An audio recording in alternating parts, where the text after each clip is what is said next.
আজকে আমার মেনুতে আমি বানিয়ে ফেললাম ডিমের একটা মজার রেসিপি, আর আমার প্রিয় পালং ডাল আর গরম ভাত।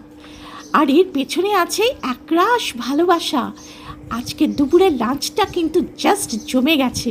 চলুন এবারে জেনে নিই যে আমি কিভাবে এই এত সুন্দর টেস্টি ডিমের কারিটা বানিয়েছি। সেটা হলো, প্রথমে আমি জিরে ফোড়ন দিয়ে আদা, পেঁয়াজ, টমেটো কুচি আর হলুদ দিয়ে এটাকে কষেছি। হ্যাঁ, একটু আলু দিয়েছি কেটে তার মধ্যে ডুমো ডুমো করে।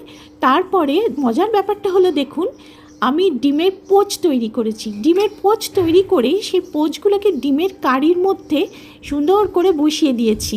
তারপরে কিছুক্ষণ আমি রান্না করেছি, এই 2-3 মিনিট মতো রান্না করবার পরে তারপরে আমি লাস্টে কাসুরি মেথি উপর থেকে ছড়িয়ে দিয়ে পরিবেশন করেছি।